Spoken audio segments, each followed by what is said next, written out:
Hello，首先要和您道歉呢，因为我把这一集拍得非常的长，但是也同时是非常的真诚。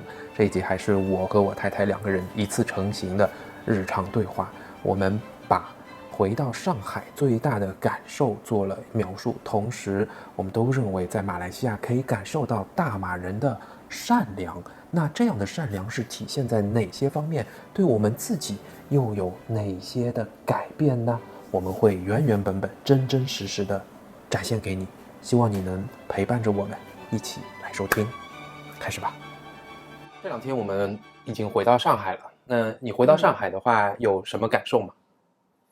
回到上海的感受就是收起笑容，紧绷过日子。哦，就在马来西亚吧，我觉得我自己特别不太正经，走在路上吧，不太正经，对，就走在路上就已经习惯了嘛，嘴角上扬。这个事儿我以前在上海是不会做的，就在上海你是戴着一个面具，然后脸上像刷了一层浆糊，当然你走在路上的时候是保持面无表情，走在办公室带上职业的笑容。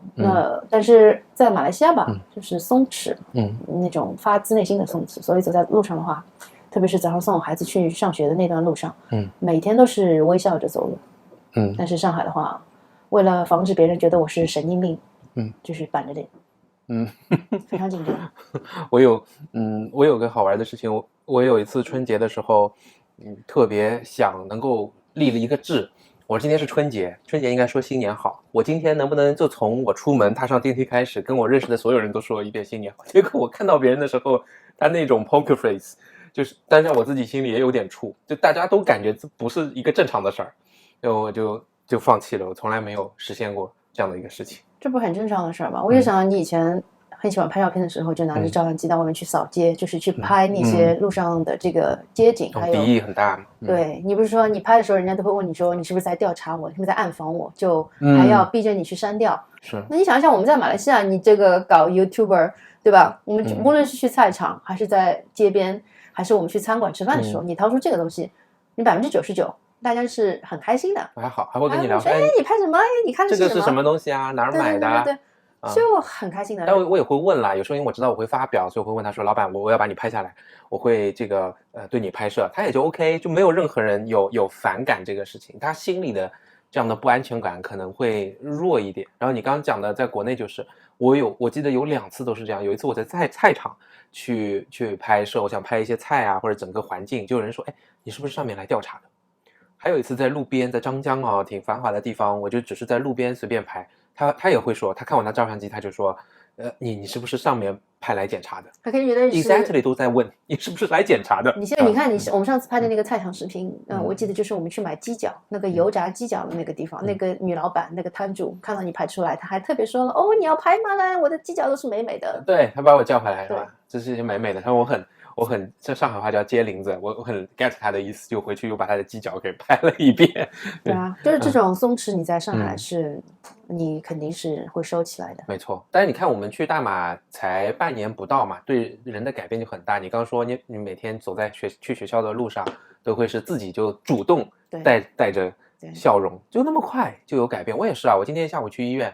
我看到个老人，我就说，要不您过来坐，就把他引过去，让可能是他的孩子陪着他，也是一个中年人，就是我还对他我主观的他冲着他笑了一下，因为我觉得大马就应该这样啊，人看到人的时候就笑一下，我已经很快就被同化成这样了，但是他就很奇怪，很冷漠的看着我，就这样，然后眼神就撇开了，所以我就突然意识到是我错了。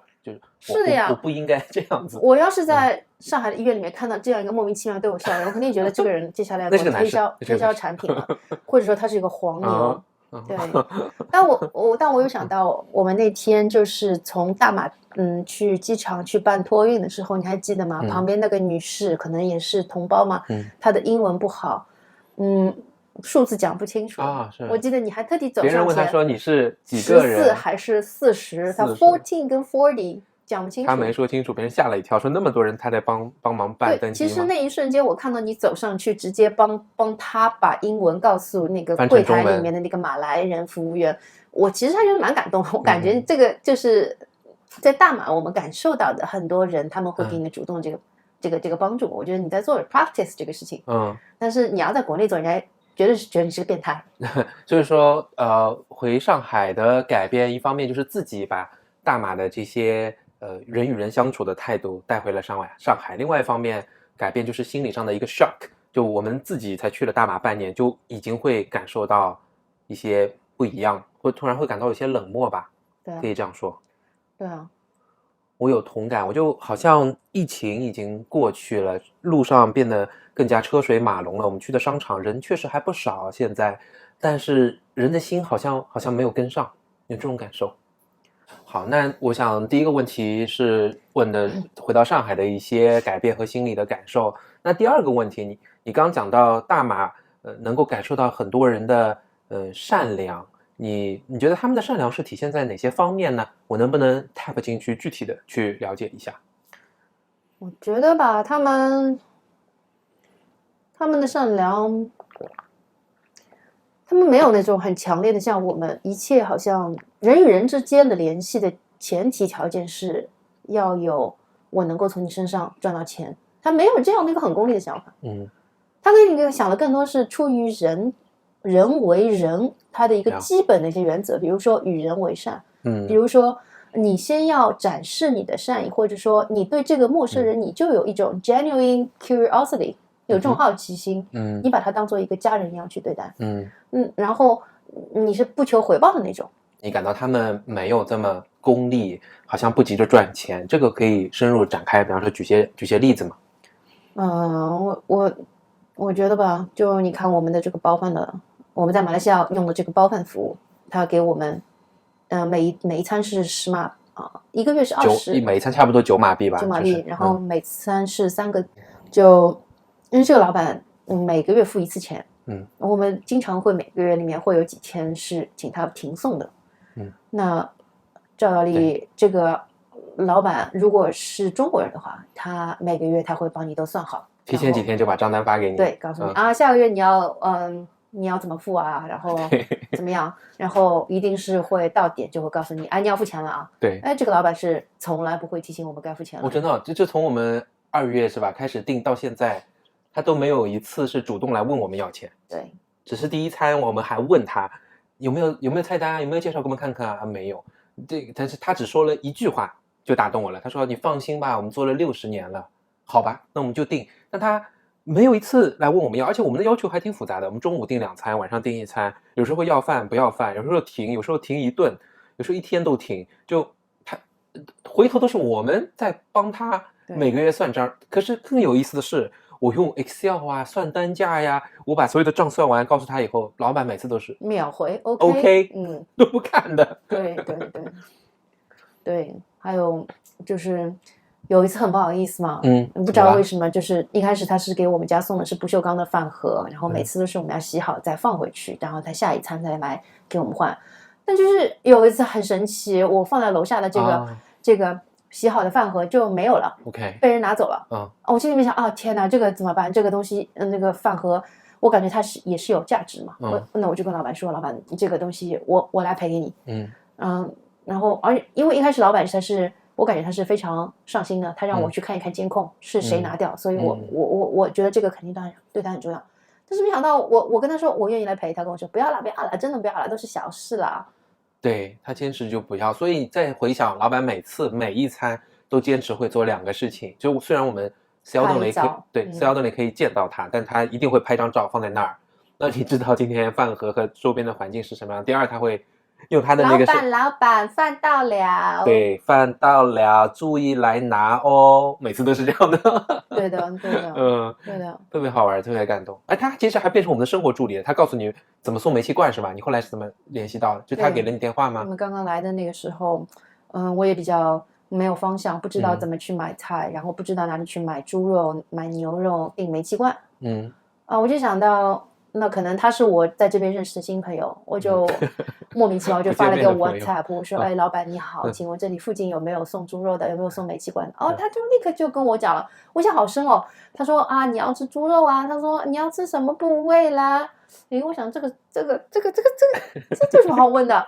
他说，然后第2条跟我解释说我每天早上都会去巴萨啦，然后我可以帮你带过来。他买了帮你带的是吗？他说你要买什么，我早上买菜我就帮你带啦，跟你这个饭一起送过来啦，所以主动就 offer 我这个，我就是惊到了。对，我们确实涉及到钱的话，在中国可能不太会这么主动的去帮一个陌生人。对，而且他有一次还给我们介绍了巴莎，有个巴莎。对，然后我上次我还问他，被吓死了那个巴莎。我说那个老板，我那个家小朋友想吃牛肉，但是我们附近的巴莎好像没有看到牛肉，哪里有买牛肉？他说啊，我介绍你这家是24小时都不关的。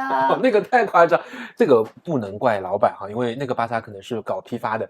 非常非常大，就是我想在马来西亚的人一定知道我在说什么。对，但是怎么说呢？我觉得，就是因为老板就很大度，然后也很佛系，其实我们会格外的去心疼他是不是赚钱，是不是会亏。所以我记得当时他执意不肯我们去赔他的这个饭盒的钱，我们就送了我们中国带来的一些茶叶送给他啊。我觉得。就是那一次之后，好像跟他之间的 bonding 连接又有更紧了。对，还有一次，而且我发现我们会比较自然的告诉他哪一餐好好吃，某一个菜怎么好吃，跟他去讲，他也很开心的就会回给我们竖个大拇指。对啊，他有一次还教你做菜的时候，他说是中国人教我的啦，我的阿公就是中国人，他说就教你整个做法，说什么东西越放多片越好吃啦，这样。他的第一个反应是，你是不是又想吃了？我说没有，我说我真的是想学做，因为我本来已经预设好了，老板肯定是不会告诉我怎么做的嘛。结果他讲原来你是自己想煮来吃哦，那我教你哦。你现在有点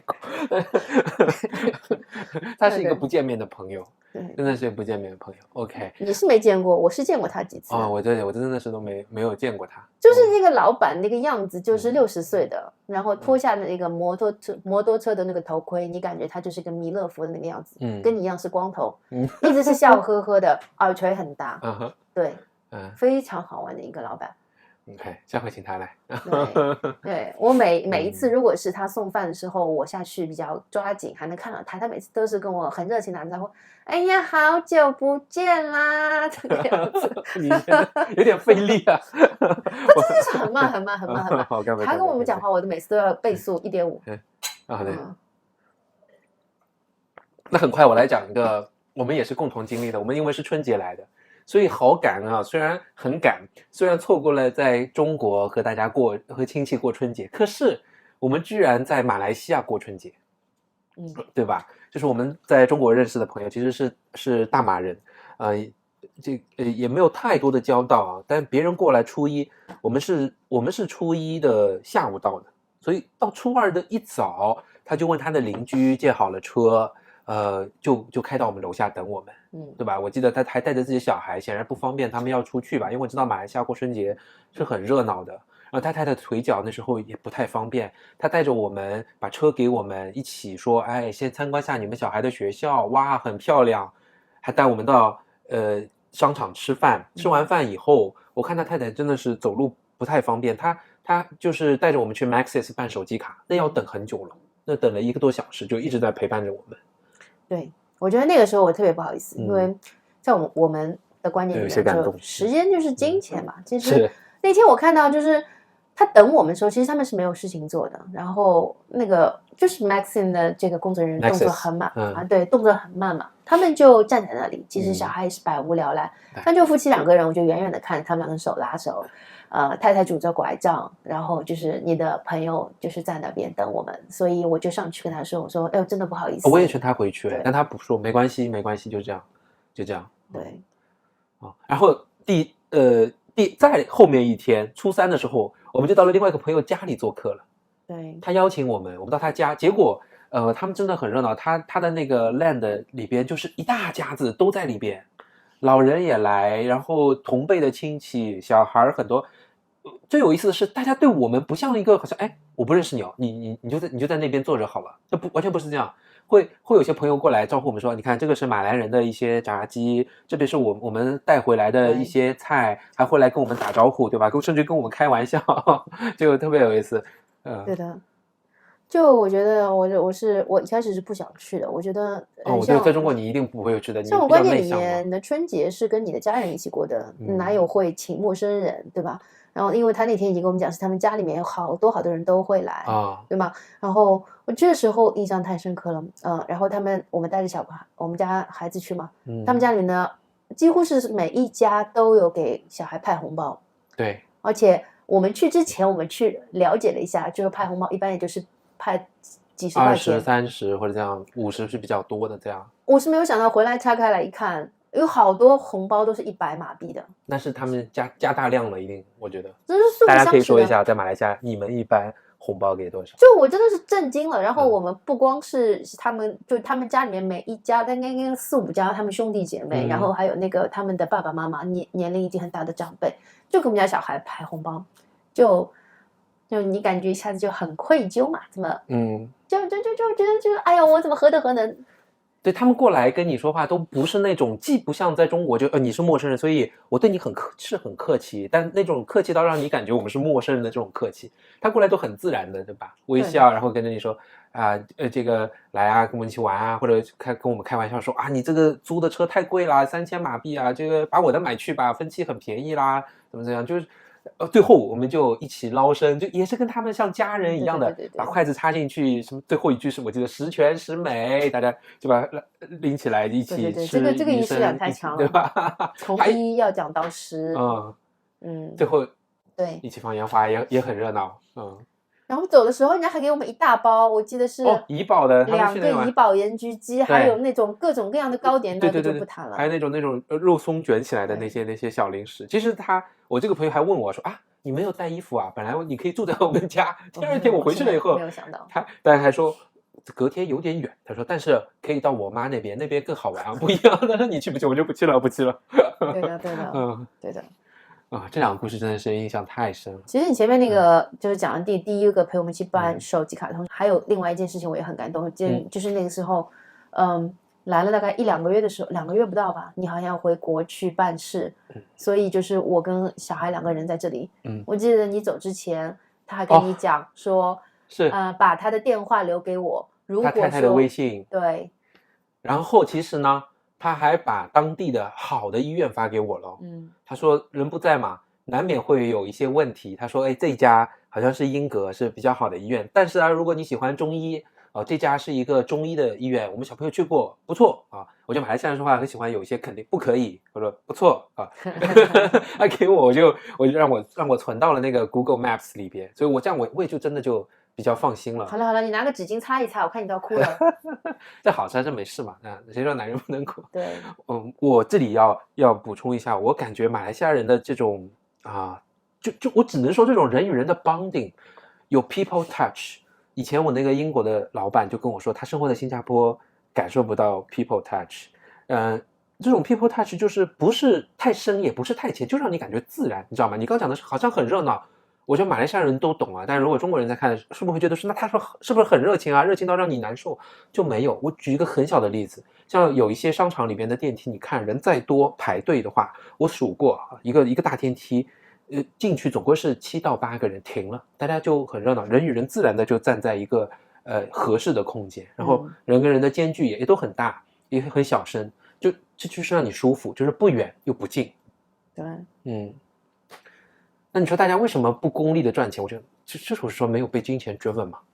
好，那我们感受到了马来西亚人的善良啊，你也举到我说了 bonding， 你讲到的是大家不那么功利的赚钱。你觉得对自己，我们才来半年嘛，你对你自己会有什么改变吗？我觉得就是你要放弃那种预设，就是他来找我一定是不怀好意。是，其实你带着这种预设，你去跟人打交道是不一样的。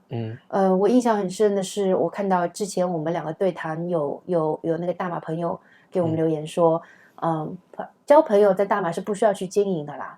那我想解释一下，我想说的这个经营是因为我感受到太多的这种善意。我想说的经营是我花时间去回馈，我花时间去考虑呵护我的朋友，我能够怎样给他们提供更多的对他们有用的信息，我能帮到他们，我能回馈他们，甚至说我能回馈陌生人嘛。对，你讲的是 interactive， 就是对，我真的是很希望，因为我也是因为一些资源跟时间上的限制，我没有很多的机会能够跟他们坐在一起聊天之类的。我想说的就是。卸下防备之后，不光光是要把现在认识的这些朋友，我希望跟他们有更多的交流，还有就是带着他们的这种豁达的态度，我再去认识更多的新的人。那你说你还要回答这个问题哦，就你对你有什么实际的改变？能不能举些例子？实际的改变的话，就是比如讲说，我自己申请加入了小孩子的这个 Parent Teacher Committee，对。然后我当时跟校长说，我加入的初衷就是我发现我们很多的中国家长他们的英语不太行，所以其实学校办的很多活动没有起到说中国家长跟学校的沟通，中国家长跟其他国家家长的沟通。那我觉得我能够做这样一个翻译的工作，我愿意把这个中国家长跟各个家长也好，学校也好的交流能够更顺畅。所以我是抱着这个目的，我去加入了这个家委会。第二个就是我感受到了学校里面的这个签证服务有很多的瑕疵问题，当然这也是受你的启发，我就去跟校长去反馈了。其实可能就是我们做事更加直接了，因为你知道人与人关系上的天然和那种纯洁吧，这种单纯，你好像会让你变得勇敢嘛，你会更加直接的说出来。我也跟校长写过信，对吧？我就说我把你写的那篇，因为那篇呢，校长是介绍什么叫 people agency， 他讲的是人的一种这个个性。我把它全部查了词典以后，一些心理学的术语又把它都翻成中文了，我就告诉校长，这么好的学校在中国的认知程度非常低，我愿意就说去做一些传播，也帮他去做一些翻译。就我当时一点都没有那种功利的什么想法，我就觉得这是一个好事。就那我们在马来西亚学会的就是更加直接、更加单纯的去做人的交往。你好兄不是已经开始来马来西亚之后去给联合国儿童基金会捐款了吗？是受你朋友的影响吗？对，我也受他的启发，因为他可能马来西亚公民做一些慈善捐款的话，对自己的税是有好处，但他也确实坚持在做这样的一个善事。他跟我讲过一次，我有一次看到这个朋友在做这个事以后，我问了他一下，我觉得对哦，真的是，我其实听到过 UNICEF 联合国的各种各样的慈善基金，我觉得我应该资助一下儿童的这个服务。我其实把我另外一个本来在中国固定会发生的一块款项，我算了一下，每个月大概是500多人民币吧，可能就400马币不到一点，我把它等额的转成这个400马币，就捐给regular 每个月捐给这个联合国的儿童慈善基金会。因此我也很开心，而且那时候正好在发生土耳其地震，我还额外做了一些捐款，我觉得非常开心。也是对，我们也参加了学校里面那个土耳其那个赈灾的那个捐助嘛。我们儿子也有改变吧，他到这边他说他看到那些残疾人啊，或者在这个我们吃饭的时候有可能又会过来问我们要钱的人，他也说他会见一个就帮助一个，就会给他一些钱。好，这主题都说完了，好像还没意犹未尽。所以还是现在就希望这个假期快点过去，能够继续回到大马。我好像感觉那个是我的轨道，非常热切的想回过去。对对对，干杯！哎呀，好想那边的家呀！我也是啊，就是感觉你回到上海吧，疫情过去以后，你看看这个商场，哪怕是一些相对老一点的商场，它整个的环境还真的是不错，吃的东西啊，办公楼啊都是挺好的。可是少了这一份人与人之间的一些这种互动，这样简单的关系的话，就感觉内心还是有一点空荡荡的。我可能想的还蛮想，真的是这里那边的人哎。我想的是那边的自由吧。我觉得在这边还是受到很多的管束。最直观的是，就是在地铁里面，它什么东西的广播里面都是以不要。根据什么法规你会被怎么样？不要看手机，不要做什么，不要拥挤，不要紧贴车门，什么都是不要。对，好烦啊！但是那边就是随便你咯，你躺平咯，你只要不影响别人就可以吗？好，说多了都是泪。好吧，就这样吧。回到善良的人群之中，为善良的人群干杯。对 ，Thank you, Malaysia。谢谢你。